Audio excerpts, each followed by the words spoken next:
Terima kasih pemirsa, masih bersama Newscreen. Presiden Joko Widodo menyebut kerjasama bilateral Indonesia-Australia semakin penting di tengah situasi dunia yang sangat dinamis dan penuh tantangan. Hal tersebut disampaikan Jokowi dalam sambutannya pada acara pertemuan bilateral Indonesia-Australia di Istana Bogor di sela kunjungan kenegaraan Perdana Menteri Australia Anthony Albanese. Menurut Jokowi, Indonesia dan Australia memiliki pondasi yang cukup kuat dalam hubungan bilateral, yakni kemitraan strategis komprehensif dan Indonesia-Australia CEPA yang sudah berlaku sejak 2020.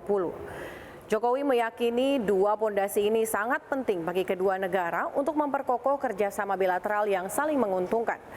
Jokowi mengatakan selain kepentingan bilateral, kerjasama yang kokoh juga dapat dikontribusikan Indonesia dan Australia bagi perdamaian dan kesejahteraan di kawasan maupun di dunia. Indonesia dan Australia telah memiliki dua fondasi kuat dalam hubungan bilateral, yaitu kemitraan strategis komprehensif yang dimiliki sejak 2018 dan Indonesia-Australia CEPA yang sudah mulai berlaku di tahun 2020.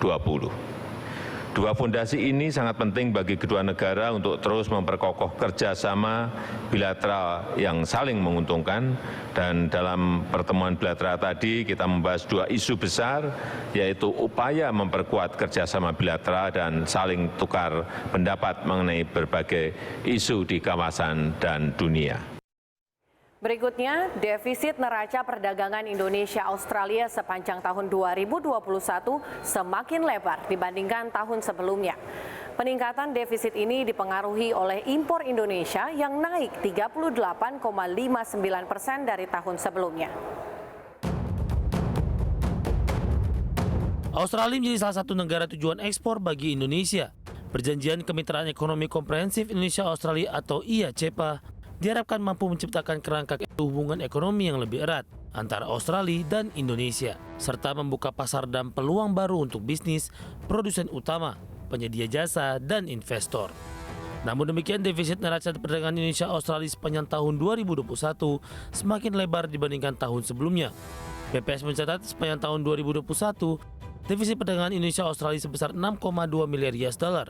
Sementara defisit perdagangan tahun sebelumnya mencapai 2,14 miliar dolar Amerika. Pada tahun 2021, total nilai impor Indonesia mencapai 196,2 miliar dolar Amerika, naik 38,59% dari tahun sebelumnya. Kenaikan tersebut didominasi oleh bahan baku dan bahan penolong. Biji gandum dan mesklin menjadi komoditas impor terbesar sepanjang tahun 2021, diikuti biji dan pekatan besi, minyak bumi mentah, dan gula. Jakarta, Tim Liputan ADX Channel.